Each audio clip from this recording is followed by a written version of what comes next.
کربلا کے جانثاروں کو سلام۔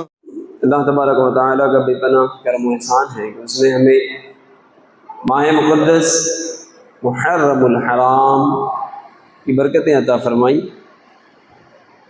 اس کی راتیں گزر رہی ہیں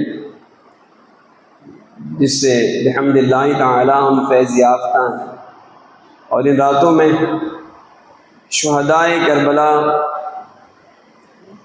کے جشن کی مجالس میں ہماری حاضری ہے، اور بالترتیب بیانات کا سلسلہ ہے۔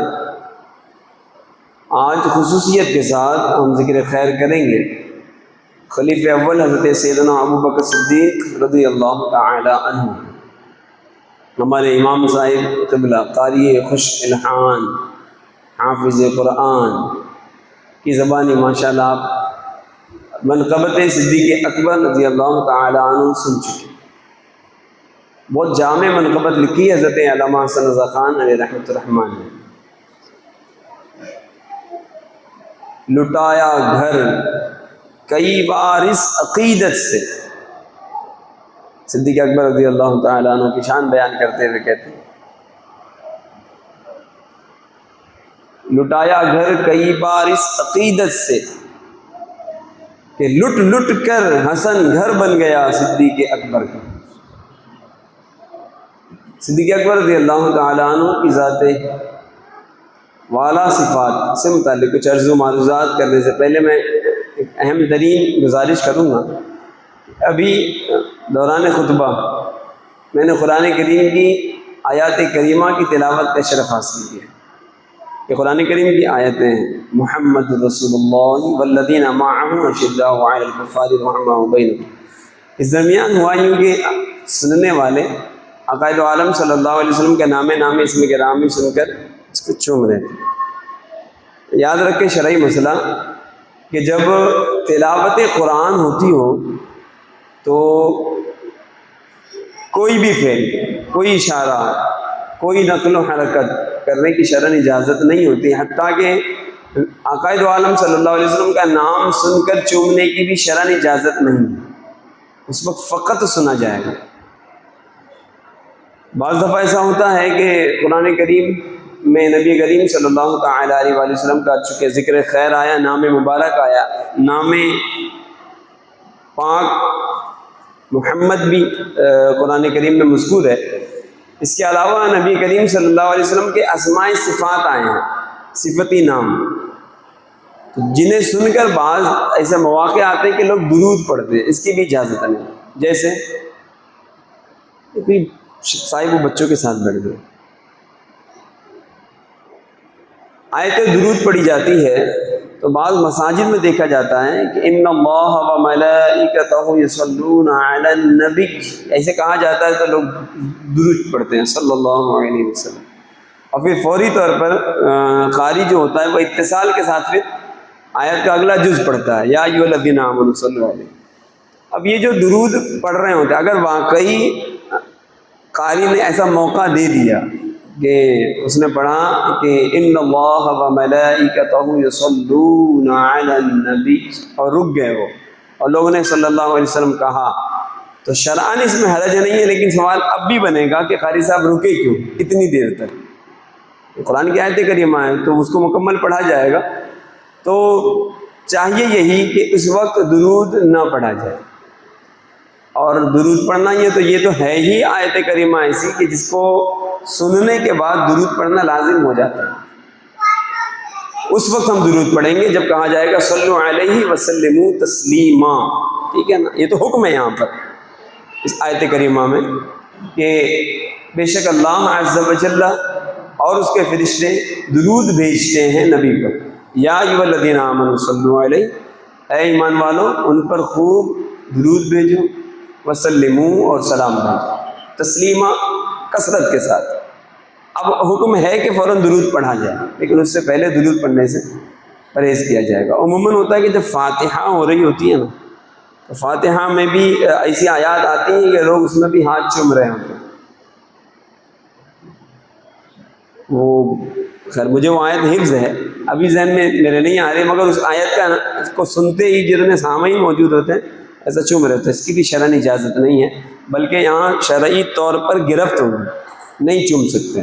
تو کیا ہوگا کہ آپ نے فقط سننا ہوگا۔ اسی طرح سے جمعہ کا خطبہ ہو رہا ہوتا ہے، جمعہ کے خطبے میں آیت درود پڑھی جاتی ہے، اس میں بھی بعضوں کو دیکھا جاتا ہے کہ قاری صاحب جب یہ صلو علیہ وسلم تسلیمہ کہہ رہے ہوتے ہیں تو لوگ درود پڑھتے ہیں یا کچھ نہ کچھ شروع ضرور ہو جاتے ہیں۔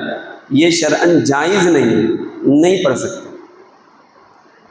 جہاں حکم قرآنی آ جائے نا، جہاں حکم شریعت آ جائے، جہاں حکم الہیہ آ جائے تو اب اس کی پیروی لازم ہوتی ہے۔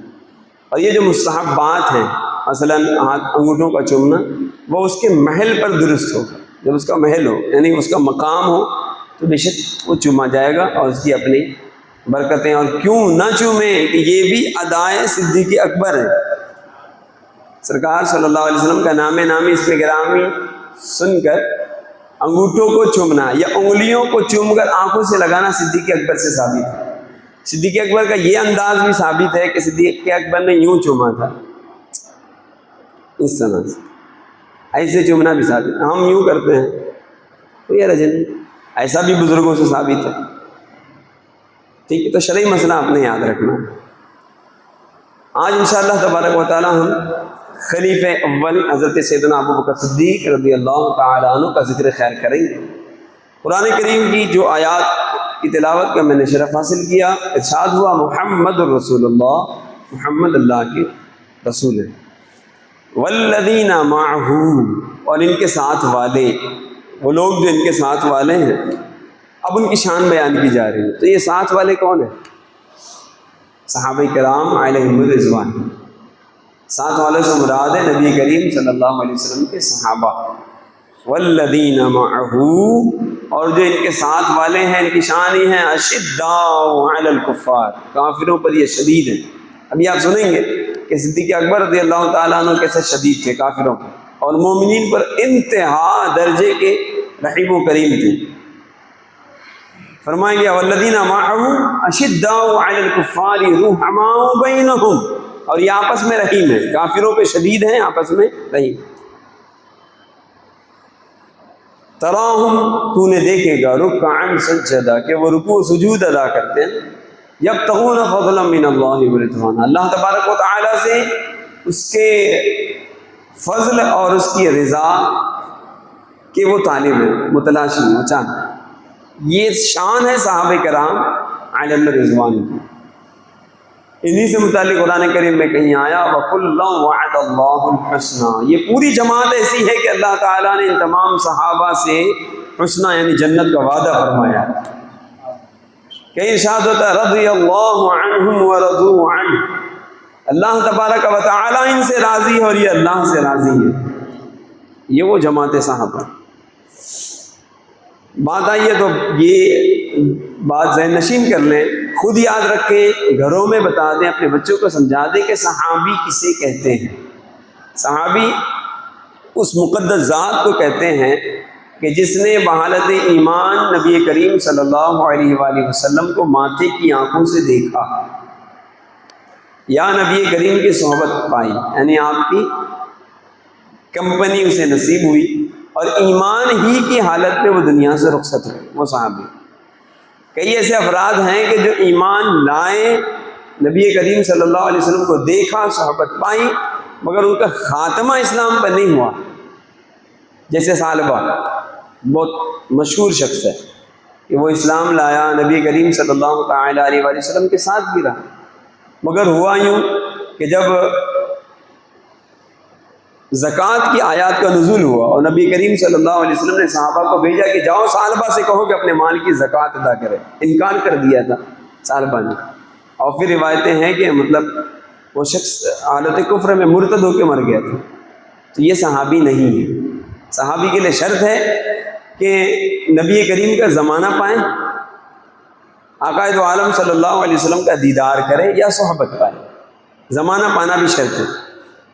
کسی پر کرم، جیسے ہم دیکھ لیں تو بہت سارے بزرگ ایسے ہیں کہ جنہوں نے نبی کریم صلی اللہ علیہ وسلم کو جسم نازنین کے ساتھ، جسم پاک کے ساتھ دیکھا ہے، لیکن کب دیکھا؟ اپنے زمانے میں دیکھا، نبی کریم کا وہ ظاہری زمانہ نہیں پایا، تو لہٰذا وہ صحابی نہیں ہے۔ اعلیٰ حضرت عظیم البرکت نے بھی دیکھا ہے، اور دیگر جیسے حضرت علامہ جامی رحمۃ اللہ تعالی علیہ، حضرت سید احمد کبیر رفاعی اور دیگر کئی بزرگوں سے ثابت ہے کہ جنہوں نے نبی کریم صلی اللہ علیہ وسلم کے جسم پاک کی یا نبی کریم کے جسم پاک کے کسی عضو کی زیارت کا شرف حاصل کیا، لیکن وہ صحابی نہیں ہے کیونکہ زمانہ نہیں پایا۔ تو زمانہ پانا بھی شرط، پھر نبی کریم کو ماتھے کی آنکھوں سے دیکھا ہو، تصورات کی آنکھوں سے تو ویسے قرنی نے بھی دیکھا تھا، زمانہ بھی پایا تھا، لیکن ماتھے کی آنکھوں سے نہ دیکھا، اس لیے ویسے قرنی صحابی نہیں ہے، ٹھیک ہے؟ تو ماتھے کی آنکھوں سے دیکھنا شرط۔ اب اگر کسی نے صحبت پائی یعنی سرکار کے قرب میں بیٹھا، ماتھے کی آنکھوں سے نہیں دیکھا، اس کی وجہ یہ تھی کہ وہ نابینا تھے، جیسے حضرت سیدنا عبداللہ ابن ام مکتوم قاری قرآن تھے، مؤذن بھی رہے ہیں، مگر یہ نابینا تھے، انہوں نے صحبت پائی اس لیے صحابی رسول۔ اور اگلی شرط یہ ہے کہ خاتمہ بھی ایمان پر ہوا ہو۔ یہ تمام شرائط جس میں پائے جائیں گے وہ کیا ہوگا؟ صحابی۔ ہاں، اب ضمناً یہ بھی یاد رکھیں کہ یہی تمام شرائط کے ساتھ میں کسی نے صحابہ کرام سے فیض اٹھایا ہو تو وہ تابعی ہوتا ہے، جیسے ہمارے آقا امام اعظم ابو حنیفہ نعمان ابن ثابت رضی اللہ عنہ، یہ تابعی ہیں، یعنی انہوں نے بحالت ایمان ماتھے کی آنکھوں سے صحابی کو دیکھا اور ایمان ہی پر دنیا سے رخصت ہوئے، یہ صحبت پائی، لہٰذا وہ تابعی کہہ رہا ہے۔ اور یہی انہی شرائط کے ساتھ جس نے تابعین کو دیکھا ہے تو وہ تبع تابعین کہلائے، بات کے بزرگ، یہ باتیں اپنے ذہنوں میں رکھیں۔ اب ذرا غور کریں کہ کیسی خوش قسمت جماعت تھی وہ جماعت صحابہ علیہم رضوان، جن کی شان، آئیے بصورت شعر سنیں۔ ہمارے پڑوسی ملک کے بڑے پیارے نعت و شاعر ہیں، وہ کہتے ہیں کہ ان صحابہ کی خوشتوار نگاہوں کو سلام، ان صحابہ کی خوشتوار نگاہوں کو سلام، جن کا مسلک تھا طواف رخ زیبا کرنا، جن کا مسلک تھا طواف رخ زیبا کرنا۔ تو صحابہ کرام کی آنکھوں کو سلام کرتے ہوئے کہہ رہے ہیں کہ ان آنکھوں کو سلام کہ جن کا مسلک ہی تھا کہ وہ نبی کریم کے رخ زیبا کا طواف کیا کرتی تھی، صحابہ کرام علیہم رضوان کی وہ جماعت۔ پھر کہتے ہیں چاند کی طرح تیرے گرد وہ تاروں کا ہجوم، چاند کی طرح تیرے گرد وہ تاروں کا ہجوم۔ کیسے ہوتا تھا؟ آقا دو عالم صلی اللہ علیہ وسلم فرماتے ہیں نا، میرے صحابہ ستاروں کی مانند ہیں۔ تو یہ سرکار صلی اللہ علیہ وسلم ان کے درمیان ایسے تشریف فرما ہوتے جیسے چاند، اور صحابہ کرام علیہ رضوان اطراف میں یوں بکھرے ہوتے جیسے ستارے ہوا کرتے تھے۔ کیسی مجلس ہوتی تھی کہ جب نبی کریم مشورتیں فرماتے، مشاورت فرماتے، کہیں صدیق جلوہ گر، کہیں فاروق جلوہ گر، کہیں مولا مشکل کشاں ہیں، کہیں حضرت سیدنا عثمان غنی ہیں، کہیں ابو طلحہ ہیں، کہیں حضرت زبیر ہیں، کہیں حضرت عبداللہ ابن عباس ہیں، اور بڑے بڑے حضرت انس بن مالک، ابو ہریرہ، حضرت جابر، دیگر بڑے بڑے اجلہ صحابہ بیٹھتے تھے۔ کیسی جماعت ہوتی ہے نا، غور کریں۔ ہم سوچتے ہیں کہ حضور غوث پاک کی مجلس کیسی ہوتی ہوگی، جب غوث پاک تشریف فرما ہو کر آپ واعظ و نصیحت فرمایا کرتے تھے اور غوث پاک کو سننے والے جب بیٹھا کرتے تو وہ مجلس کا تصور ہم کرتے ہیں، کہتے ہیں کیسے روح پرور تصورات بنتے ہیں نا، کیوں کیسی مجلس رہتی ہوگی۔ غور کیجئے کہ بڑے سے بڑا غوث و قطب و ابدال صحابہ کرام علیہ رضوان کے قدموں کے ذرے کو نہیں پہنچ سکتا. صحابہ کرام علیہ رضوان کی یہ شان ہے. فرمایا گیا ہے کہ کوئی صحابی کسی گھوڑے پر سوار ہو کر کہیں سفر کرے اور گھوڑا تیز دوڑے تو گھوڑے کے پیروں کے نیچے سے اڑنے والی جو خاک ہوتی ہے نا، جو ذرہ ہوتا ہے، اس ذرے کو بڑے سے بڑا غوث و قطب و ابدال نہیں پہنچ سکتا. وہ صحابہ کا مرتبہ. بڑی سے بڑی نیکی کسی کو اللہ کے فضل سے، بڑی سے بڑی نیکیاں کر کے ہو سکتا ہے کوئی اللہ کا قرب پالے، کوئی اللہ تبارک و تعالیٰ کا ولی ہو، یہ ممکن ہے. ولایت کے درجات طے کر لے، یعنی غوث و قطب و ابدال ہو جائے، یہ ممکن ہے. لیکن کوئی صحابی نہیں بن سکتا. صحابی بنانا یہ فقط سرکار صلی اللہ علیہ وسلم کی عنایتوں پر منحصر ہے. انہوں نے جسے چاہا اسے صحابی بنایا. ہاں، بڑی سے بڑی نیکی کسی کو صحابیت کا درجہ نہیں دلا سکتی، یاد رکھیے. یہ تو آقا عالم صلی اللہ علیہ وسلم کی عنایتیں تھی کہ جسے چاہا اسے نوازا، جسے چاہا در پہ بلا لیا، جسے چاہا اپنا بنا لیا. یہ بڑے کرم کے ہیں فیصلے، یہ بڑے نصیب کی بات ہے. اور یہ اور بات ہے کہ جب ہم کلام کرنے پر آئیں گے سیدنا اویس قرنی پر بھی، تو اویس قرنی کی اپنی شان ہے، اپنی ذات ہے، اپنی برکتیں اور ہے، لیکن ہیں کیا؟ تابعی ہیں. صحابہ کرام علیہ رضوان کے مرتبے کو سیدنا اویس قرنی بھی نہیں پہنچی. یہ اور بات تھی کہ ان کا عشق رسول ایسا تھا کہ صحابہ کرام کو ان پہ رشک آتا تھا، اور وہ اویس قرنی کے وسیلے سے دعائیں کرتے تھے. لیکن ہے تابعی. کسی کی فضیلت اپنی جگہ پر ہے، لیکن جب بات مقام و مرتبے کی آئے گی تو اس کے لیے پھر ٹھوس دلیلیں چاہیے ہوں گی. تو جو صحابی ہے وہ صحابی ہے، جو غیر صحابی ہے وہ غیر صحابی. اور سیدنا صدیق اکبر جن کی شان آج میں بیان کروں گا، یہ وہ صحابی ہیں کہ ان کی صحابیت کا انکار کفر ہے. اللہ اکبر. صدیق اکبر کی صحابیت کا انکار کیا ہے؟ کفر ہے. ثانیت نہیں اذ ہما فی الغار کے الفاظ ہے قرآن کریم کے، کہ غار میں جو دوسری شخصیت تھی وہ تھے ہی حضرت سیدنا صدیق اکبر.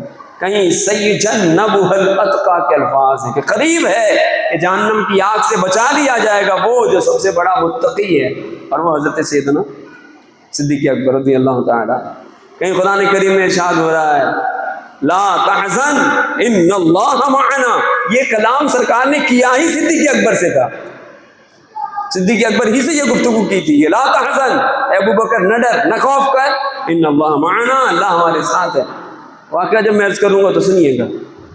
مگر یہ صدیق اکبر رضی اللہ عنہ کی شان، ایسی شان کے مالک ہیں کہ فرمایا گیا افضل البشر بعد الانبیاء. تمام انبیاء کرام علیہ السلام کے بعد بشروں میں سب سے افضل صدیق اکبر رضی اللہ عنہ ہیں. ان کے افضلیت کا انکار تو لوگوں کے ایمان عقیدے کو داؤ پہ لگا دے گا. صدیق اکبر رضی اللہ تعالیٰ عنہ وہ ذات ہے. صدیق اکبر رضی اللہ تعالیٰ عنہ، اب آئیے ان کی خصوصیات، ان کے فضائل سنتے ہیں. حضرت صدیق اکبر رضی اللہ عنہ کا اصل نام کیا ہے؟ تو آپ کہیں گے ابو بکر نام ہے، عتیق ہے، صدیق ہے. نہیں، آپ کا اصل نام عبداللہ ہے. آپ کا نام کیا ہے؟ حضرت عبداللہ. صدیق و عتیق یہ آپ کے القاب ہیں. صدیق و عتیق کیا ہیں؟ آپ کے القاب. ابو بکر آپ کی کنیت ہے، ٹھیک ہے، لیکن مشہور ہے سیدنا صدیق اکبر. بعض کہتے ہیں حضرت ابو بکر. صدیق آپ کا لقب ہے. نبی کریم صلی اللہ علیہ وسلم کی بارگاہ سے یہ لقب آپ کو حاصل ہوا. آپ کا نام عبداللہ ہے. اور عقائد عالم صلی اللہ تعالی علیہ وآلہ وسلم پر مردوں میں سب سے پہلے اسلام لانے والے صدیق اکبر. روایتیں ہیں کہ 38 مسلمان ہو چکے تھے، 38ویں میں آپ بھی تھے. 38 لوگ اسلام لا چکے. صدیق اکبر رضی اللہ تعالیٰ عنہ کے اندر جوش ایمان ہی کوٹ کوٹ کر بھرا ہوا تھا.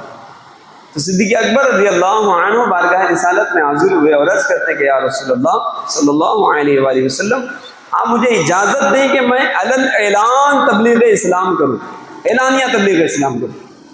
آقا عالم صلی اللہ علیہ وآلہ وسلم نے کسی وجہ سے، کسی حکمت کے تحت یہ فرمایا ہوا تھا کہ اپنے اسلام کو بھی چھپائے رکھو اور تبلیغ اسلام کا سلسلہ بھی پوشیدگی کے ساتھ ہو، اعلانیہ نہ ہو.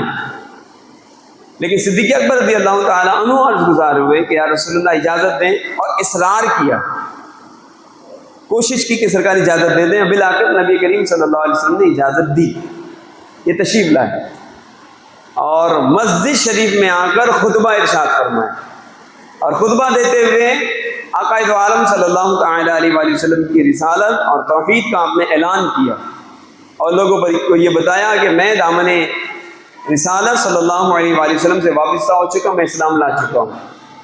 جیسے ہی آپ نے یہ اعلان کیا تو سننے والوں کا جو مجمع تھا، وہ مجمع تو اس میں ایک تعداد غیر مسلموں کی تھی، فوری طور پر انہوں نے حضرت ابوبکر صدیق رضی اللہ عنہ پر حملہ کر دیا۔ روایتیں ہیں کہ حضرت ابوبکر صدیق رضی اللہ تعالیٰ عنہ یہ ایک بہت نامی گرامی شخصیت، باوقار اور ذی شان شخصیت تھی، لیکن چونکہ ان کفار اور مشرکین میں ایسے لوگ موجود تھے جو ورگلانے والے بھی تھے، سب کو ورگلایا اور کہا کہ صدیق ہمارے باپ داداؤں کے خداؤں کو برا کہہ رہے ہیں، یہ کیسے ہو سکتا ہے کہ ہم اپنے باپ داداؤں کے خدا یا جن کی ہم پرستش کرتے ہیں ان کی برائیاں سنیں۔ سب نے مل کر حضرت ابوبکر صدیق رضی اللہ تعالیٰ عنہ کو شدید مارا، اور روایتیں ہیں کہ اتنا مارا کہ یوں لگا کہ صدیق اکبر رضی اللہ عنہ اب جاں بر نہ ہو سکیں گے، یعنی انتقال فرما جائیں گے۔ اس حالت میں حضرت صدیق اکبر کو چھوڑا اور وہ بھاگ گئے۔ حضرت ابوبکر صدیق رضی اللہ تعالیٰ عنہ کو جیسے تیسے آپ کے گھر والوں نے، گھر کے کچھ افراد نے جو رشتہ دار تھے انہوں نے اٹھایا اور لے کر صدیق اکبر رضی اللہ تعالیٰ عنہ کے گھر آئے۔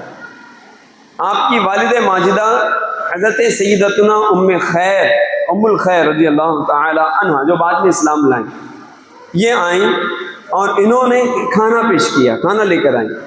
صدیق اکبر رضی اللہ تعالیٰ عنہ کو تھوڑا سا ہوش آیا تھا، کھانا پیش کیا، حضرت سیدنا صدیق اکبر رضی اللہ تعالیٰ عنہ نے انکار کر دیا، فرمایا والدہ میں کھانا نہیں کھاؤں گا جب تک کہ میں آقا دو عالم صلی اللہ علیہ وسلم کا دیدار نہ کر لوں، جب تک کہ سرکار کو نہ دیکھ لوں میں اس کھانے کو ہاتھ بھی نہ لگاؤں۔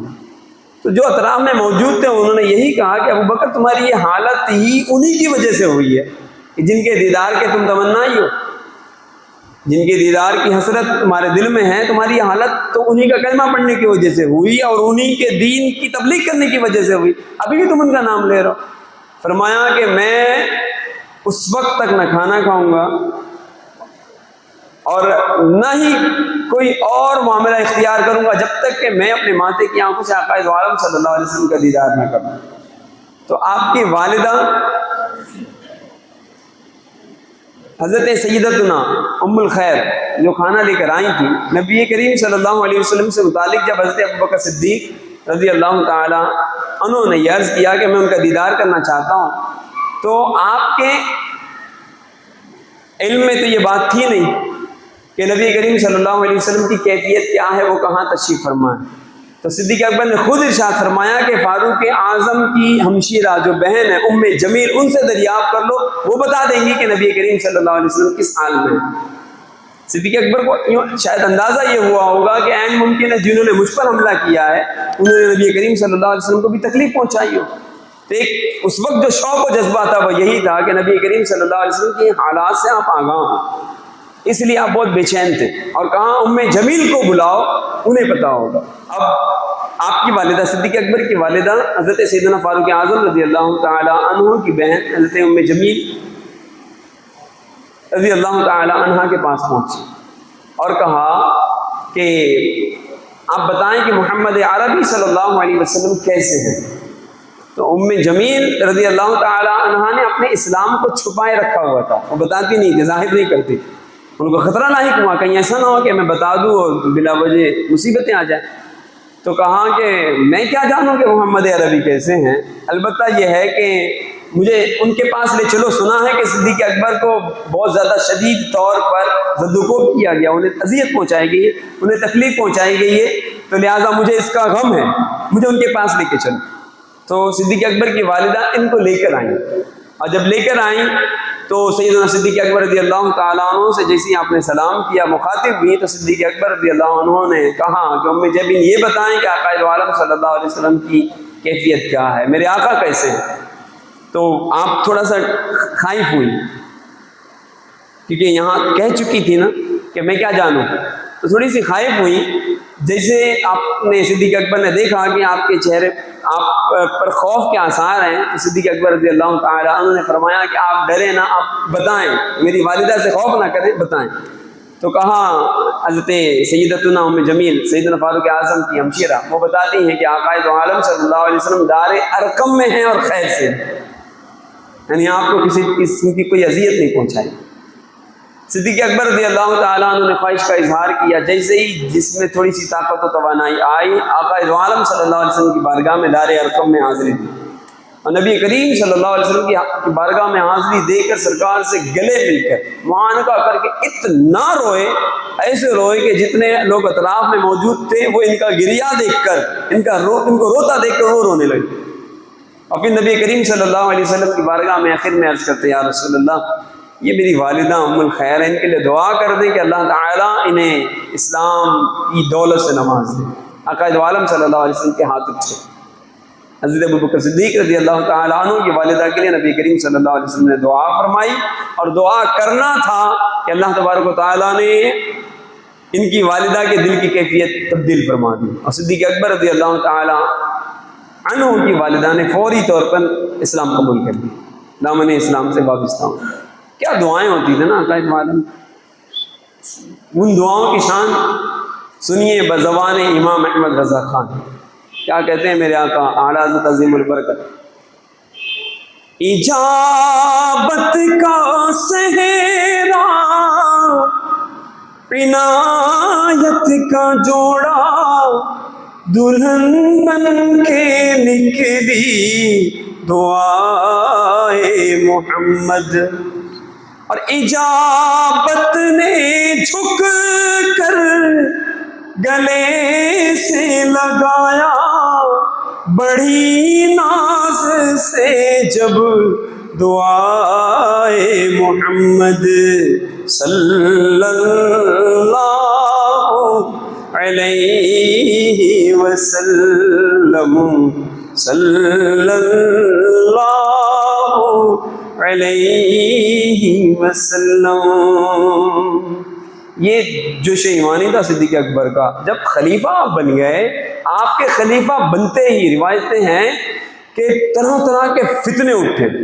کوئی فتنہ مانعین زکوٰۃ کا تھا، جنہوں نے انکار کر دیا کہ ہم زکوٰۃ ادا نہیں کریں گے، اور یہ کہنے لگے جب تک کہ سرکار حیات تھے تب تک ہمیں بات سمجھ میں آتی ہے اور ہم پر لازم تھا کہ ہم زکوٰۃ ادا کر دیں، لیکن ابوبکر آپ کیوں لازم قرار دے رہے ہیں؟ نبی کریم تو دنیا سے وصال فرما چکے، لہٰذا ہم زکوٰۃ ادا نہیں کریں گے، زکوٰۃ سے منع کیا۔ اور دوسرا فتنہ جو انتہائی شدید تھا، اور وہ تھا دعوی نبوت کا، کہ ایسے لوگ بھی ظاہر ہوئے کہ جنہوں نے معاذ اللہ نبوت کا دعویٰ کیا۔ صدیق اکبر رضی اللہ تعالیٰ عنہ اٹھ کھڑے ہوئے۔ سب سے پہلے تو مانعین زکوٰۃ کے حوالے سے صدیق اکبر نے فرمایا، یہ جو زکوٰۃیں ان پر شرعی طور پہ لازم ہوتی ہیں، اگر اس کی ایک پائی بھی یہ بچائیں گے تو میں صدیق ان سے جہاد کروں گا۔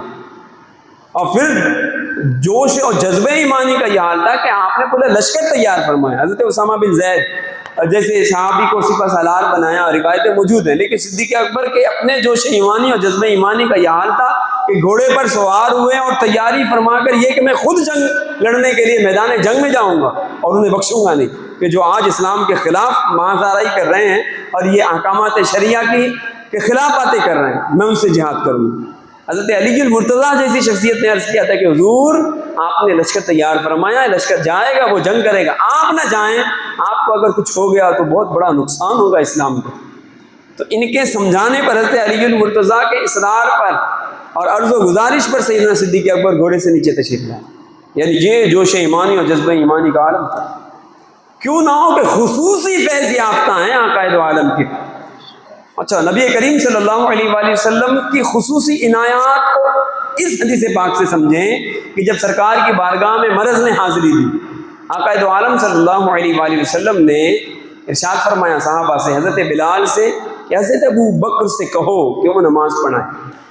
نقاہت تھی جس میں مبارک میں تو شرف عطا کرنا تھا صدیق اکبر کو کہ انہیں امامت کا شرف ملا۔ سرکار نے فرمایا ابو بکر سے کہو کہ نماز پڑھائیں۔ حضرت عائشہ صدیقہ طیبہ طاہرہ سن رہی تھی، عرض کرتی ہیں کہ یا رسول اللہ، میرے والد میں یہ جرت نہیں ہے، وہ اپنے اندر اتنی طاقت نہیں پاتے کہ وہ آپ کے مصلی پر کھڑے ہو سکیں، میرے والد آپ کے مصلی پہ کھڑے نہ ہو سکیں گے۔ سرکار نے فرمایا ابو بکر سے کہو کہ وہ نماز پڑھائیں۔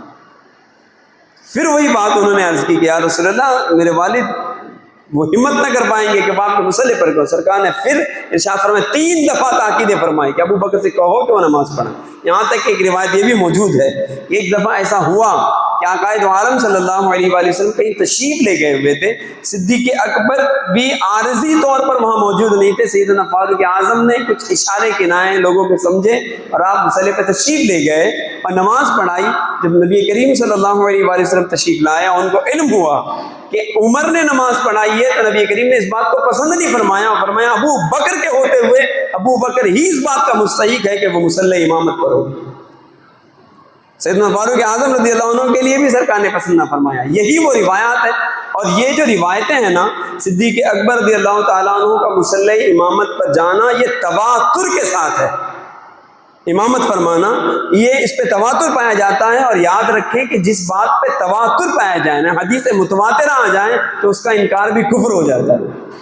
حدیث متواترہ اگر آ جائیں تو اس کا انکار کفر ہوتا ہے۔ اتنی تواتر کے ساتھ حدیثیں آ جاتی ہیں کہ جب اب اس کا انکار کرنے کی کوئی گنجائش نہیں رہتی۔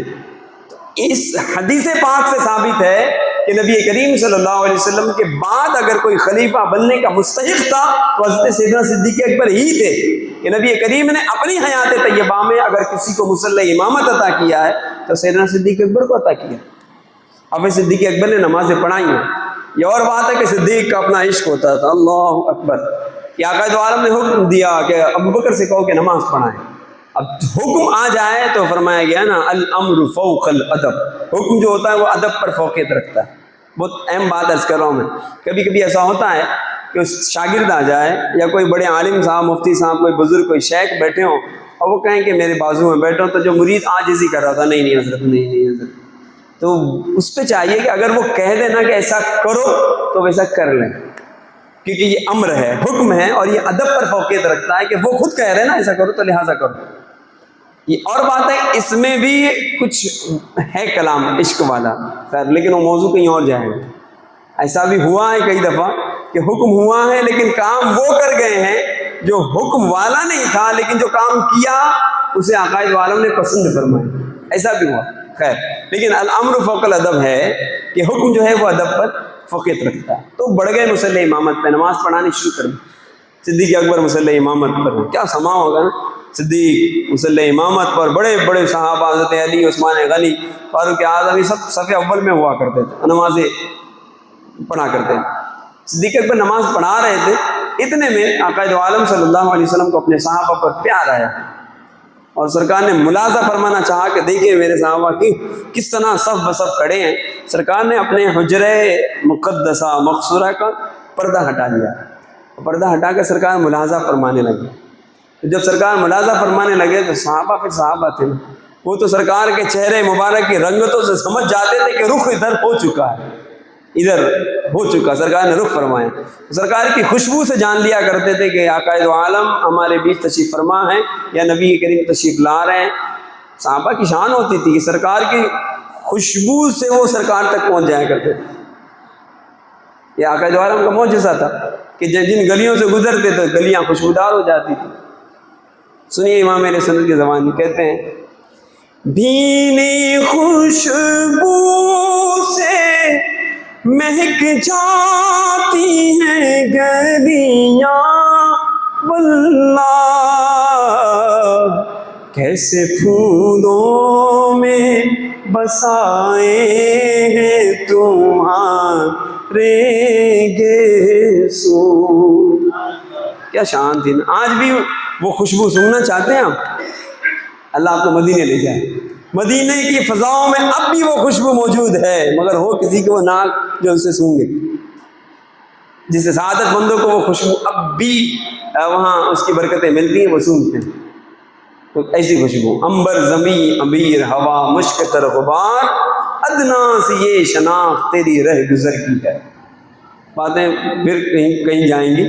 نبی کریم جہاں سے گزرتے تو اعلیٰ حضرت کہتے ہیں انبر زمین، زمین انبر ہو جاتی تھی۔ انبر بہت مہنگی خوشبو کا نام، امبیر ہوا، اور خوش ہوا بھی وہی امبر والی ہو جاتی تھی، مشک تر غبار، اور جو غبار بھی اڑتے تھے وہ مشک سے بھی زیادہ خوشبودار ہو جاتے تھے۔ اور فرماتے یہ جو کچھ ہوتا تھا نا، ادنا سی یہ شناخت تیری رہ گزر کی، ادنا شناخت ہے، اعلیٰ شناخت کا تو بیان ہی کیا ہو سکے۔ اللہ اکبر۔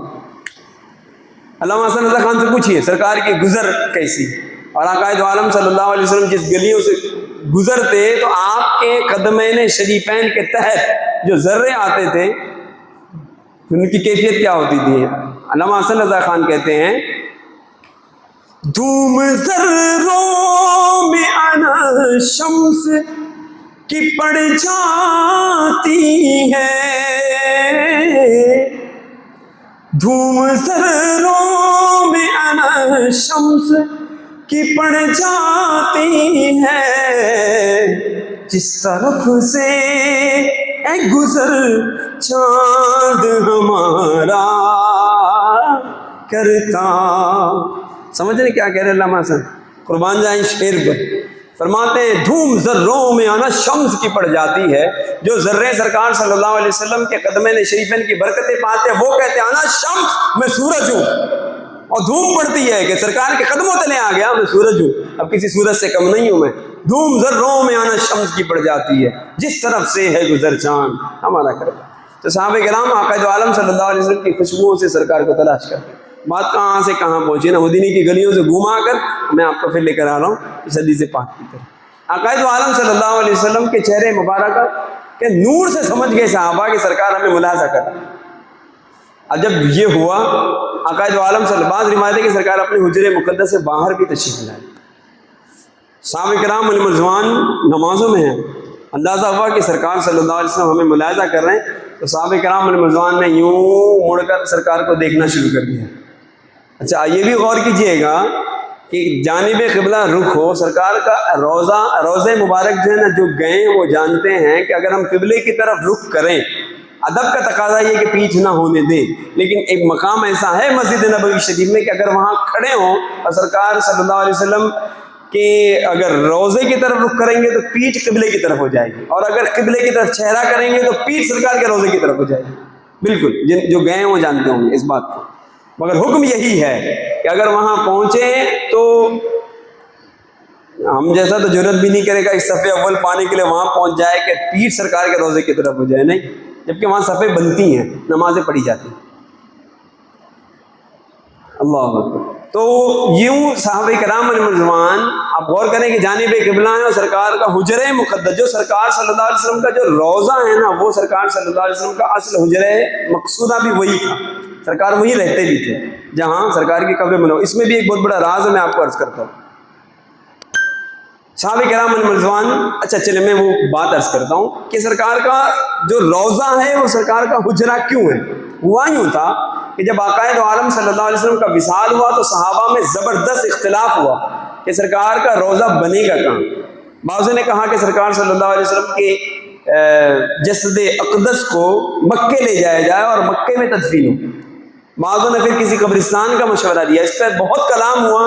اس وقت جس نے سب سے اہم اور مضبوط ترین مشورہ دیا اور جن کے ارشاد پر عمل ہوا وہ سیدنا صدیق اکبر رضی اللہ عنہ، کہ آپ نے کہا کہ نبی کریم صلی اللہ علیہ وسلم نے جس حصے زمین پر اپنی حیات طیبہ میں وقت گزارا ہے وہ حصہ ہی اس بات کا مستحق ہے کہ سرکار کا وہاں روضہ بنے، اور پھر اسی جگہ جہاں سرکار کا حجرہ مقدس ہوا کرتا تھا اسی جگہ کو سرکار صلی اللہ علیہ وسلم کا کہ روضے کے لیے اس جگہ کو مختص کیا گیا، وہیں سرکار کا روضہ ہے۔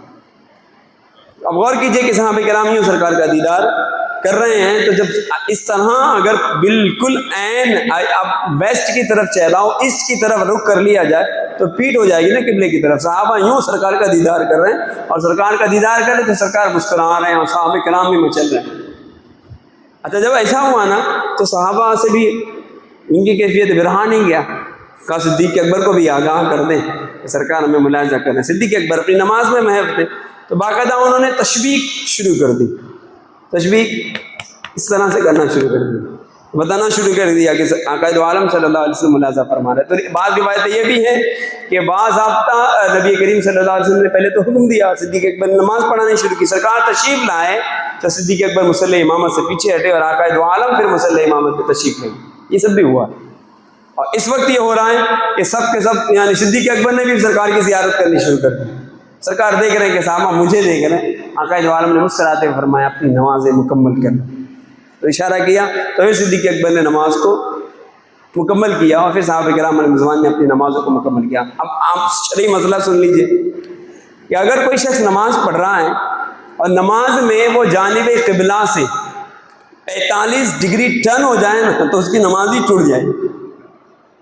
جیسے آپ میری طرف بیٹھے تو آپ کا رخ بھی جانب قبلہ ہے, یہ 90 ڈگری کا قائمہ زاویہ بنتا ہے, 90 ڈگری, اور اس کا آدھا 45 ہوتا ہے. اگر کوئی نماز پڑھتے, اب میں آپ کو مسئلہ سمجھا رہا ہوں, نماز پڑھتے پڑھتے بعض لوگ ہوتا ہے کہ نمازوں میں ایسا جھوم رہے ہوتے ہیں, وہ تھوڑا سا یوں جھوم رہے ہوتے ہیں. حرج نہیں ہے اس میں بھی, اگر کسی پر خشوع و خضوع طاری ہے تو, اور تھوڑا بہت وہ جھوم رہا ہے آہستہ, کوئی اس میں مسئلہ نہیں, نہ ہی اس پر کوئی کلام کیا جائے گا. اور ایک خشوع یہ ہوتا ہے کہ بندہ بالکل جگہ سے ہلے ہی نہ, ایک دم اسٹیبل اسٹرک کھڑا ہو, یہ بھی اس میں بھی خشوع ہے. خشوع یہ بھی ہے کہ کوئی آنکھیں بند کر کے نماز میں محو ہو جائے, اس کی بھی اجازت ہے. لیکن اگر خشوع نہ آتا ہو تو آنکھیں بند کرنا مکروہ بھی ہے, یہ بھی شرعی مسئلہ. مثلا خشوع نہیں ہے, بس ایسی آنکھیں بند کیے ہوئے تو مکروہ ہے کہ آنکھیں بند نہ کریں. اب میں بات آئی ہے جو بات کتاب میں نہیں ہے, میں اپنی طرف سے بھی عرض کرتا ہوں, این وہ فقہ کے مسئلے کے تحت ہوگا. کبھی آپ کے ساتھ ایسا ہو جائے نا کہ نماز آپ پڑھ رہے ہیں اور بڑی بے باکی کا دور ہے, باقاعدہ دیکھا جاتا ہے کہ نماز پڑھتے پڑھتے قوم جو ہے نا جلد بازی میں نمازی کے آگے سے گزرتی ہے, ایک دو نہیں پوری صفحے لائن سے سب گزر رہے ہوتے ہیں, حص نہیں ہے, مطلب سمجھ نہیں پڑتی کہ کیا ہو رہا ہے. جبکہ اتنی سخت وعید ہے کہ اگر نمازی کے آگے سے گزرنے والے کو پتہ چل جائے کہ کتنا بڑا جرم ہے, 100 برس تک کھڑا رہے گا, ہلے گا نہیں, یا گزر رہی ہوتی ہے. تو کبھی ایسا ہوتا ہے باضابطہ, میں بعض مسجدوں کا مجھے پتہ ہے کہ نماز کوئی تاخیر ہو گئی, کسی کو ایک رکعت اس کی چھوٹ گئی, بیچارہ نماز پڑھ رہا ہے اور وہ ہے صف کے کونے میں, اب قوم اس کو یوں کر کے ایسے کراس کر کے گزر رہی ہوتی. تو میرا مشورہ ہے کہ اس وقت آپ آنکھیں بند کر لیں, آنکھیں بند کر کے قرأت کریں, ورنہ توجہ ایسی بٹی رہے گی کہ پتہ نہیں پھر آپ آیات کو بھی ترتیب دے سکیں گے, سورت بھی کچھ پڑھیں گے یا لوگوں کی صورت دیکھ رہے ہوں گے, کیا پتہ نہیں کیا کچھ ہوگا. یہ قوم نے تو رکنا نہیں, انہوں نے تو جانا, یہ دھکے مار کے جاتی قوم, اللہ ریڑھی مار کے جاتی. عجیب بات ہے. بعض تو یوں زبردستی یوں کر کے سفوں کے بیچ سے نکل کے جا رہے ہوتے ہیں. ان کو اللہ ان کو سمجھ عطا کرے کہ یہ ایسی محافل میں بیٹھے تاکہ ان کو شرعی مسئلہ پتہ چلے کہ اس طرح سے نکلا نہیں جائے. تو ایسے موقع پر کہ جب سامنے کچھ ایسا معاملہ ہو کہ جس سے توجہ بٹتی ہے, تو میرا مشورہ ہے کہ آنکھیں بند کر کے نماز پڑھیں اور کوشش کریں اپنے آپ کو نماز میں محو کرنے کی, ورنہ یہ اس میں تو بہت زیادہ توجہ بڑھ جائے گی. اور خشوع خضوع نے تو پھر پتہ نہیں وہاں خشوع خضوع یہاں سے اٹھ کے مدینہ ہی چلا جائے گا, تو فارغ ہو جائے گا بیچارہ, کائے کا خشوع کون سا خضوع, کچھ نہیں رہ جائے. ٹھیک ہے, مسئلہ یہ ہے کہ نماز پڑھتے پڑھتے اب میں اگر اتنا ہو جاؤں تو یہ 45 کے اندر ہے, اگر میں ہو گیا یہ 45 ہو گیا. اب اس سے زیادہ اگر کوئی ٹرن ہو گیا تو اس کی نماز نہیں ہوگی, نماز ٹوٹ گئی. اب آپ سوچیں گے اچھا حکم یہ اگر کوئی ہو گیا تو فوری طور پہ وہ پلٹے اور پھر جانب قبلہ کر دے, نماز ہو جائے گی. یعنی ایک رکن میں مکمل رکن پورا نہیں ہوا اور اس نے رخ کر لیا قبلے کی طرف, نماز ہو جائے گی. آپ بولیں گے حضرت یہ مسئلہ بیان کریں یہ ہوتا کب ہے؟ ایسا ہوتا تو نہیں ہے, ہوتا ہے. کیسے ہوتا ہے؟ کبھی کبھی بعض جگہ آپ نماز پڑھیں گے نا فلیٹس میں, گھروں میں, تو یوں کہ ہوگا کہ آپ جب نماز پڑھنے کے لیے مصلی بچھائیں گے تو جگہ مناسب نہیں ہوگی. تو ہوتا ہے کہ آپ اس وقت جب آپ کسی ذریعے سے یہ دیکھ رہے ہوں گے کہ یہاں پر اصلاً قبلہ ہے کدھر, قطب نما کے ذریعے آپ جب دیکھیں گے تو یہ پتہ چلے گا کہ قبلہ یہ ایسا یوں کراس ہے اور دیواریں ایسی ہیں کہ عجیب و غریب ہیں. تو ایسے میں اتنی اجازت ہو جاتی ہے کہ اپنے آپ کو اگر 45 کے اندر ہے نا تو تھوڑا بہت قبلے سے ٹرن ہو کے بھی نماز پڑھی جا سکتی ہے, نماز ہو جائے گی, اس میں کوئی حرج نہیں ہے. بلکہ بعض مسجدوں کا رخ عین قبلے کی طرف ہوتا بھی نہیں ہے, بعض نہیں ہوتا, کچھ فرق ہوتا ہے, لیکن اتنا فرق نہیں ہوتا کہ نماز فاسد ہو جائے, لہذا نماز ہو جائے گی. اور آپ دیکھ لیں میدانوں میں لوگ نماز پڑھ رہے ہوتے ہیں, اب میدانوں میں نے آج تک نہیں دیکھا کہ صفیں سیدھی ہوتی ہو, کوئی کچھ ایسے ہیں ٹرن, تو کوئی ایسے کھڑا, تو کوئی یوں کھڑا, تو کوئی یوں کھڑا, بعض ایسے سب جا کے ایسے ٹرن ہو رہی ہوتی. تو اگر یہ جو ٹیڑھے میڑھے کھڑے ہو گئے, ہونا تو نہیں چاہیے تھا, لیکن اگر یہ قبلے سے 45 کے اندر تھے تو لہٰذا نماز تو ہو گئی ان کی, اور اگر 45 کے باہر گئے تو پھر اللہ ہی کر کے نماز ہی نہیں ہوں گی, کیونکہ استقبال قبلہ شرط ہے. خیر بات جائے گی تو یہاں سے مکہ مدینہ پتہ نہیں کہاں کہاں پہنچیں گے. پھر آتے ہیں اپنے اصل کلام پہ صدیق اکبر رضی اللہ تعالی عنہ کی شخصیت کہ آقا دو عالم نے اپنی حیات طیبہ میں انہیں مسلح امامت عطا کی. پھر سنیں صدیق اکبر رضی اللہ تعالی عنہ کے وصال پر نا اگر کسی کو سب سے زیادہ لوگوں نے پسند کیا خلافت کے طور پر سیدنا فاروق اعظم، اور یہی فاروق اعظم ہوتے کہ جنہوں نے صدیق اکبر کی نماز جنازہ پڑھائی. یہ سیدنا فاروق اعظم رضی اللہ تعالیٰ عنہ ہی نے آپ کی نماز جنازہ پڑھائی. صدیق اکبر رضی اللہ عنہ کو بارگاہ رسالت میں جو خصوصیات حاصل ہیں کئی ایک ہیں، ایسی خصوصیات ہیں جو دیگر صحابہ کو حاصل نہیں ہیں. صدیق اکبر اپنی حیات طیبہ میں ایک تمنا کا اظہار کیا کرتے تھے. جب ان سے پوچھا گیا کہ آپ کو کون سی باتیں سب سے زیادہ پسند ہیں، آقا دو عالم صلی اللہ علیہ وسلم کی بارگاہ میں عرض کرتے یا رسول اللہ مجھے 3 باتیں بہت پسند ہیں. وہ کیا ہیں؟ میری پہلی خواہش ہے جو مجھے بہت عزیز ہے وہ یہ کہ آقا النظر الیک، سرکار میں آپ کو دیکھتا رہوں. دوسری خواہش میری یہ ہے کہ وَإِنْفَاقُ مَالِي عَلَيْكَ، اور میں اپنا مال آپ پر خرچ کروں. تیسری خواہش ہے وَالْجُلُوسُ بَيْنَ يَدَيْكَ، سرکار آپ کی بارگاہ میں میری حاضری رہے. اب آپ سوچیں گے 2 باتیں تو ایک دوسرے سے مل رہی ہیں، پہلی کہ النظر الیک اور تیسری باری وَالْجُلُوسُ بَيْنَ يَدَيْكَ، دیکھتے رہنا اور ایک حاضری رہے. یہ دونوں میں فرق کیا ہوگا؟ اب بہت غور کرو گے تو شاید اس نقطے تک پہنچے. چلیں آپ کو میں پہنچا دیتا ہوں. پہلی خواہش تو یہ کہ سرکار میں آپ کو دیکھتا رہوں. تیسری یہ ہے والجلوس بین یدیک، سرکار آپ کی بارگاہ میں حاضر ہوں. اب یاد رکھیں النظر الیک کی خواہش جو پوری ہوگی وہ تب تک پوری ہوگی جب تک سرکار اپنی حیات ظاہری میں، جب تک تو دیدار ہوگا. جب سرکار صلی اللہ علیہ وسلم وصال فرما چکے اور اپنی قبر منور میں ہیں تو بھی دیدار تو ہوتا ہے باطنی نگاہ سے ہوگا، مگر وہ دیدار جو ظاہری ہے وہ تو موقوف ہو گیا. ٹھیک ہے، باطنی نگاہ سے یا ماتے کی آنکھوں سے بھی دیدار ہو جائے، مگر حیات ظاہری والا جو دیدار ہے وہ تو یہ نہیں ہوگا.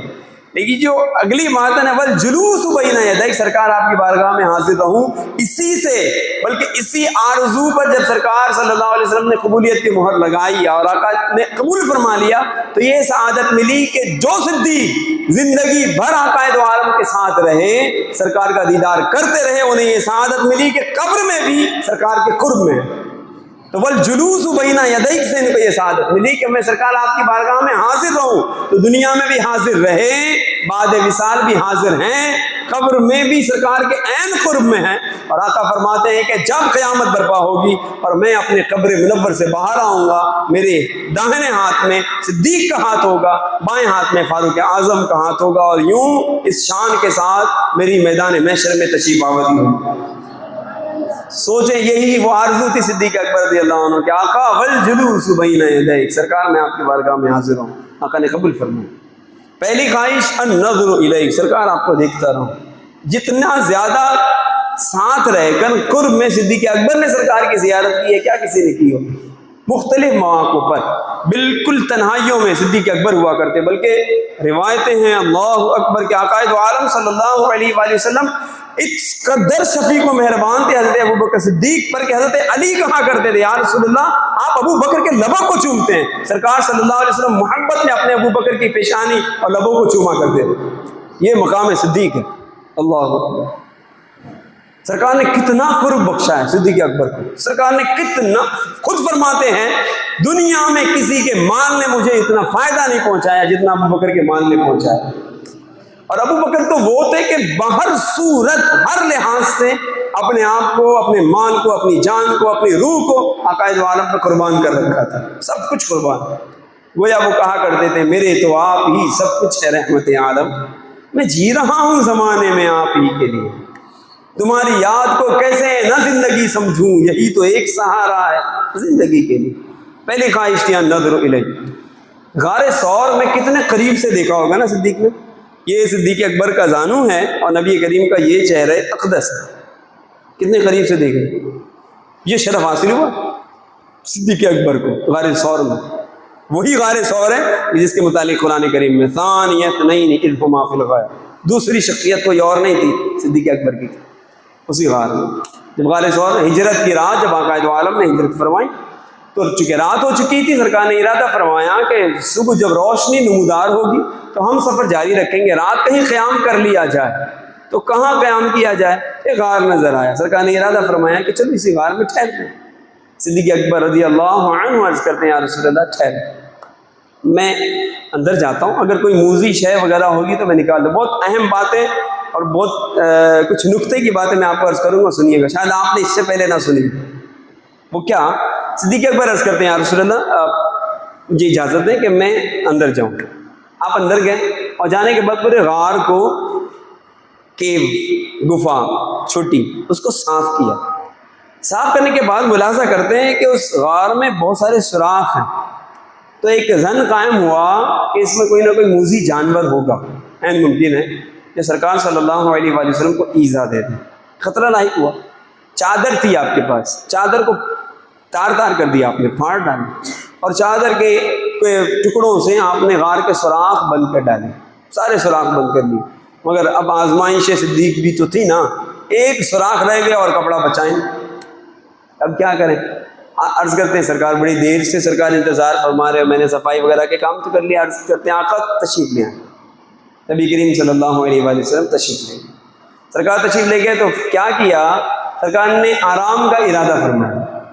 ظاہر ہو گیا، صدیق اکبر سمجھ گئے کہ سرکار آرام کا قصد کرتے ہیں، تو یوں کیا کہ ایک سوراخ تھا، ڈر لگا کہیں ایسا نہ ہو کہ اس میں کوئی جانور ہو، موذی ہو، اس پر ایڑی رکھ کر بیٹھ گئے۔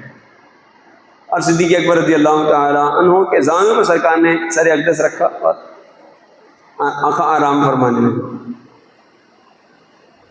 اسی آرام فرمانے میں، اسی اثنا میں، اسی ڈیوریشن میں صدیق اکبر کو لگا کہ اندر کوئی ہے۔ اتفاق سے اسی کے اندر ایک سانپ بیٹھا ہوا، جبکہ روایتیں کہ برسوں سے منتظر تھا، تو اسے بھی پتا تھا کہ سرکار نے یہاں تشریف لانا ہے تو میں نے دیدار کرنا ہے، وہ بیٹھا ہوا تھا، اور پھر اس نے سرکار کا دیدار کرنا چاہا۔ اسے بھی پتا تھا کہ رات ہی گزارنی ہے سرکار نے، پھر تشریف لے جائیں گے، میں محروم نہ رہ جاؤں۔ پہلے دستک دی صدیق کی ایڑی میں، بتا رہا ہے کہ میں اندر ہوں، دروازہ کھولو۔ صدیق ایڑی ہٹاتے کیسے؟ کہ سرکار صلی اللہ علیہ وسلم نے اسی زانوں پر سر رکھا ہوا ہے، ایڑی ہٹا ہی نہیں، اندر سے اس نے کاٹ لیا۔ شدت زہر کی وجہ سے صدیق اکبر رضی اللہ عنہ کی آنکھوں سے آنسو جاری ہو۔ یہ جو صدیق اکبر رضی اللہ عنہ کی ایڑی میں اس سانپ نے کاٹا نا، اسی سے علماء نے لکھا ہے، مفتی احمد یار خان نعیمی رحمۃ اللہ علیہ نے بھی، کہ وہ جو سانپ کا کاٹنا تھا تا زندگی صدیق اکبر کی ایڑی میں وہ نشان تھا۔ پھر سنیے، اسی سانپ کے کاٹنے کی وجہ سے حضرت ابوبکر صدیق کو شہادت بھی نصیب ہوئی۔ اس وقت تو کچھ نہیں ہوا، جو ہوا میں بتاتا ہوں، سرکار کا معجزہ ظاہر ہوا، لیکن جب آپ اپنی عمر کے اخیر حصے میں تھے تو وہی زہر لوٹ کر آیا تھا، اور پھر صدیق اکبر رضی اللہ تعالیٰ عنہ نے اسی زہر میں آپ کا وصال ہوا۔ اور اگر کسی کو زہر دیا جائے تو زہر سے انتقال کرنے والا، موذی جانور کے کاٹنے پر انتقال کرنے والا شہید ہوتا ہے۔ صدیق اکبر کو شہادت سری حاصل ہے، آپ شہید بھی ہیں۔ پھر اہم بات، جہاں پر سانپ نے کاٹا تھا نا، وہاں پہ نشان تھا۔ اب مفتی احمد یار خان اور دیگر علماء نے لکھا ہے کہ صدیق اکبر رضی اللہ تعالیٰ عنہ کے بیٹے ہیں محمد بن ابو بکر، تو ان کی جو نسل ہے نا، ان کی نسل سے جو صدیقی ہیں، ان صدیقیوں کی ایڑیوں میں وہ نشان پایا جاتا تھا، ان کی نسل میں بھی وہ نشان پایا جاتا تھا، وہ سانپ کے کانٹے کا۔ اور یہ بھی ہے بعض روایت کہ اگر دونوں طرف سے، ماں اور والد دونوں طرف سے کوئی صدیقی ہو تو اس کے انگوٹھے میں بتایا گیا کہ ایک تل ہوگا، نشان ہوگا، وہ نشان پایا جائے۔ حتیٰ کہ خود قبلہ شیخ طریقت عاشق اعلی حضرت امیر اہل سنت کہتے ہیں کہ ایک دفعہ میں ایک صدیقی عالم سے ملا، اور میں نے کہا کہ حضور کیا یہ بات صحیح ہے کہ صدیقی حضرات کی ایڑی میں یا انگوٹھے میں وہ ایک نشان پایا جاتا ہے، وہی جو صدیق اکبر رضی اللہ عنہ کے ایڑی میں سانپ نے کاٹا تھا، وہ نشان ابھی پایا جاتا ہے ایڑی میں؟ تو انہوں نے کہا ہاں پایا جاتا ہے۔ تو کہا کہ میں نے خود، وہ کہتے ہیں میں نے اپنے والد سے کہا تھا کہ والد محترم یہ بات مشہور ہے، تو انہوں نے باقاعدہ ایڑی میں رگڑ کر وہ جگہ دکھائی تھی، کہاں یہ تو کوئی نشان ہے۔ یہ اور بات چلنے پھرنے کی وجہ سے، کہتے نا کہیں مشقت والا کام کرنے کی وجہ سے کوئی جگہ یوں مٹ جائے، چھپ جائے، لیکن انہوں نے باقاعدہ قرید کر دکھایا تھا کہ دیکھو یہ نشان ہے۔ البتہ یہ ہے کہ کوئی صدیقی کہلاتا ہو تو آپ جا کے نشانی طلب نہیں کیجیے گا، مختلف وجوہات کی بنا پر کبھی نشانیاں نظر نہیں آتی، ٹھیک ہے، لیکن ہے ایک نقطہ، اور باقاعدہ کتابوں میں یہ باتیں لکھی گئی ہیں۔ تو صدیق اکبر رضی اللہ تعالیٰ عنہ کی آنکھوں سے آنسو جاری ہوئے اور نبی کریم صلی اللہ علیہ وسلم کے رخسار مبارک پر گرے۔ آقا دو عالم نے آنکھیں کھول کر ارشاد فرماتے ہیں ابو بکر کیا بات ہے؟ عرض کرتے ہیں آقا کوئی موذی جانور ہے اس میں جس نے مجھے کاٹ لیا۔ کل سرکار کے معجزات کی باتیں سنی تھے نا آپ نے، سرکار کے لعاب دہن سے معجزات کا ظہور ہوا، وہاں بھی سرکار نے کچھ اور نہ کیا، اپنا تھوک شریف لگا دیا۔ لگنا تھا سرکار کا تھوک شریف کا لگنا تھا، لعاب دہن کا لگنا تھا، زہر ایسے غائب ہوا گویا کہ کبھی تھا ہی نہیں۔ صدیق اکبر کو آقا دو عالم نے جان عطا کی، ورنہ سانپ کے کانٹے کا اگر علاج نہ کیا جائے تو انسان کیا ہوتا ہے؟ انتقال کر جاتا ہے نا۔ سرکار جانیں عطا کر رہے ہیں صدیق اکبر کو۔ ایک تو آپ کی پیدا ہوئے تو اپنی جان لے کر، دوسرا یہاں جان دے دی، نبی کریم نے جان بخش دی۔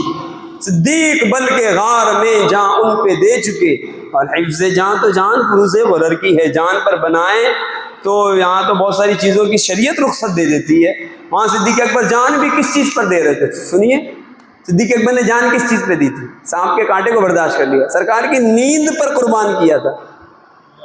نیند پہ سرکار کا یوں حفاظت کرنا، اور اس کے لیے وہ بھی صدیق اکبر کی شان ہوا کرتی تھی۔ باضابطہ دیکھا جاتا کہ سرکار کہیں تشریف لے جاتے تو صدیق اکبر کبھی دائیں بائیں آگے پیچھے ہو رہے ہوتے تھے، تو باقاعدہ سرکار نے پوچھا ابو بکر تمہاری یہ عادت کیوں ہے؟ میں تمہیں ان حالتوں میں کیوں دیکھتا ہوں؟ عرض کرتے ہیں آقا میری خواہش یہ ہے کہ میں آپ پر اپنی جان قربان کر دوں۔ کیسے؟ وہ ایسے ہو کہ اگر کوئی دشمن آپ پر حملہ آور ہو تو میں صدیق چاہتا ہوں کہ اگر وہ وہاں سے کوئی حملہ کرے یا کوئی تیر چلائے یا نیزہ مارے تو مجھ ابو بکر کا سینہ ہو، اور آقا میں آپ پر، آپ کے قدموں پر اپنی جان قربان کر دوں۔ گویا کہہ رہے تھے آقا تیرے قدموں میں جو ہے غیر کم کیا دیکھے، ارے کون نظروں پہ چڑھے دیکھ کے تلوار تیرا۔ تو آقا دو عالم صلی اللہ علیہ وسلم نے صدیق اکبر رضی اللہ تعالی عنہ کو جان عطا کی، اور جان قربان بھی کس بات پہ کی؟ نیند پر۔ یہاں نیند پر ابو بکر نے جان قربان کی، وہاں نیند پر علی نے اپنی نماز قضا کی، دونوں نے نیند پر کیا تھا۔ ہاں، ورنہ آقا دو عالم پر کوئی حملہ کرے، کوئی جان لیوا حملہ کرے اور صحابہ کرام اسے بخش دیں تو ہو ہی نہیں سکتا۔ یہاں تو نیند پر جانیں قربان کی جا رہی ہیں، نیند پر نماز قربان۔ حضرت علی نے نماز قضا کر دی، ابو بکر صدیق نے اپنی جان قربان کر دی۔ دونوں نے کی، تو امتحان تھا دونوں کا، علی کا بھی امتحان تھا، ابو بکر کا بھی امتحان تھا، دونوں امتحان میں کامیاب ہوئے، اور آقا دو عالم نے معجزے کو ظاہر فرمایا، علی کے لیے سورج کو بلایا، ابو بکر کو جان بخش دی۔ پوچھیے اعلیٰ حضرت سے سمجھاتے ہیں ہمیں، اور کیا بات سمجھا گئے۔ یہ شعر اگر کسی کو یاد ہونا، اس کی تشریح وہ کیا کرے نا، تو کہتے نا کہ اب اس کو وجد طاری ہو جائے اس شعر پر۔ وہ شعر کیا ہے؟ کہتے ہیں امام اہل سنت مولا علی نے واری تیری نیند پر نماز، اور وہ بھی عصر سب سے جو اعلیٰ خطر کی ہے۔ صدیق بلکہ غار میں جان ان پہ دے چکے، اور حفظ جان کی حفاظت کرنا تو جان فروز غرر کی ہے۔ ہاں تو نے ان کو جان انہیں پھیر دی نماز، ان کو جان دے دی، ان کو نماز عطا کر دی۔ ہاں تو نے ان کو جان انہیں پھیر دی نماز، پر وہ تو کر چکے تھے جو کرنی بشر کی ہے۔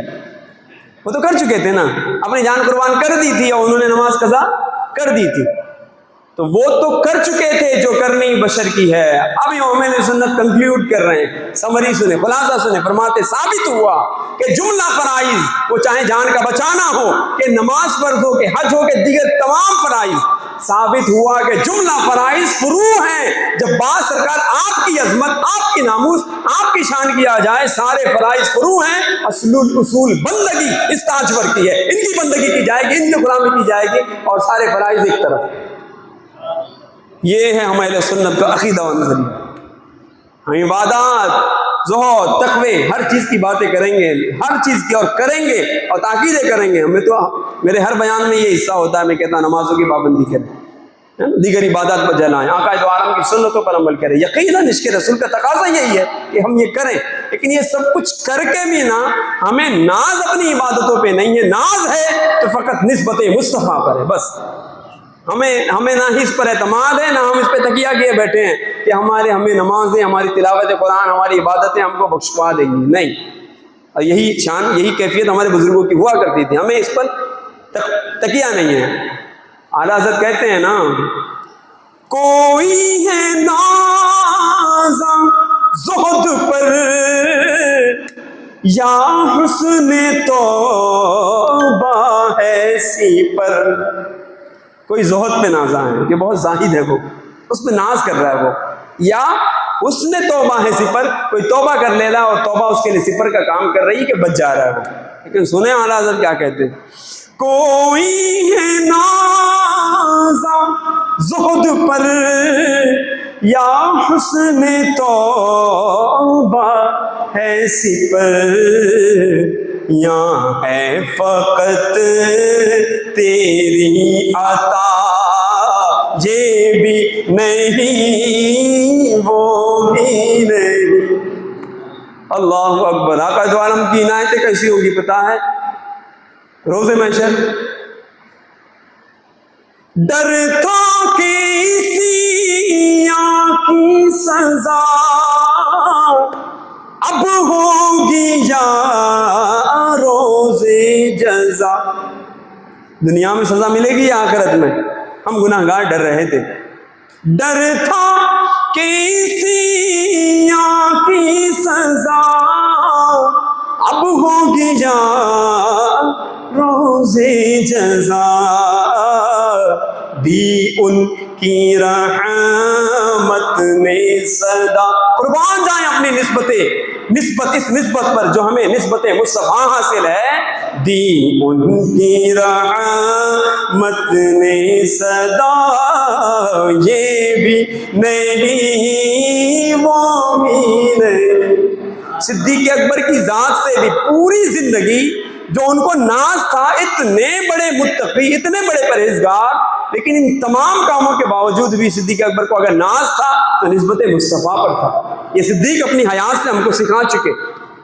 ہاں، اور سچ عرض کرتا ہوں، میں نے صدیق اکبر کے عنوان پہ جو میں نے بیان تیار کیا ہوا ہے نا، 5 سے 10% میں نے بیان کیا، اور یہ وقت ہو گیا میرا۔ اس صدیق اکبر کی شخصیت ایسی ہے، اللہ اکبر۔ ان کی شخصیت پہ بیان ہو یا ان کی سیرت پڑھی جائے یا ان سے متعلق کلام ہو تو ایک عجیب کیف و سرور ہوتا ہے۔ کیوں نہ ہو، عاشق اکبر کا نام ہے صدیق اکبر، عاشق اکبر۔ تینوں خواہشات سرکار نے پوری فرما دی، دیدار بھی کیا، کروایا۔ النظر الیک وانفاق مالی علیک، وہ واقعہ بیان کرنے پر آئے تو کم سے کم 20 منٹ چاہیے۔ وہ غزوہ تبوک کا واقعہ جو حضرت صدیق اکبر نے اپنا مال قربان کیا، سرکار صلی اللہ علیہ وسلم نے انہیں قبول کیا، سب کچھ تو قربان کر دیا تھا۔ سرکار نے یہی تو پوچھا تھا، ابو بکر گھر کے لیے بھی کچھ چھوڑا؟ کیا کہا تھا؟ گھر کے لیے اللہ اس کا رسول کافی ہے، پروانے کو چراغ دو بلبل کو پھول، بس صدیق کے لیے ہے خدا کا رسول، بس سب کچھ قربان کیا۔ اور پھر جو یہ تیسری خواہش کہ یا رسول اللہ آپ کی بارگاہ میں حاضر رہوں، سرکار نے کیسی عنایت فرمائی۔ شاعر نے کہا کہ نام آنے سے ابو بکر عمر کا لب پر تو بگڑتا ہے وہ پہلو میں سلائے ہوئے ہیں، تو پہلو میں سلائے ہوئے حضرت ابو بکر صدیق کو۔ عرض کرتے صدیق اکبر کی وصیت تھی، جب میرا انتقال ہو جائے تو میرے لاشے کو اٹھانا اور لے جا کر سرکار کے مواجہ کے سامنے رکھنا، رکھو گے سلام عرض کرنا اور کہنا آقا ابو بکر حاضر دربار ہے۔